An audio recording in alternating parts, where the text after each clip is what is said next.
खाली केवल था, सूखा खांसी। कितने टाइम से था?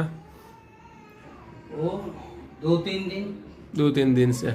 जनरली आप कोई दवाई नहीं लेते हैं ना, एलोपैथी, आयुर्वेदिक, होम्योपैथिक अपने नहीं, अब जरूरत पड़ता है तो हाँ लेता है, वरना आपसे जनरल। हमने बोला था हाँ हाँ हाँ। कि ये इंजेक्शन और पानी चढ़ाए और ये इंग्लिश मेडिसिन।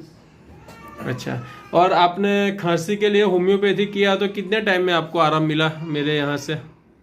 हम कहेंगे 50% रात में ही मिल गया। रात में ही हो गया? वो ठीक है। वो क्या बोले थे कि वो लिक्विड जो है ना, जीभ पर लेने के बाद अच्छा अच्छा 15-20 मिनट के बाद जो है ये टैबलेट 3 गोली था उजला उजला। अच्छा अच्छा। तो रात में 50% हमको आराम मिला। तो आपको और- चमत्कार लगा? है? आपको चमत्कार जैसा लगा? होगा ना। हमारा भाई भी, चचेरा भाई डॉक्टर है, होम्योपैथी का ही। अच्छा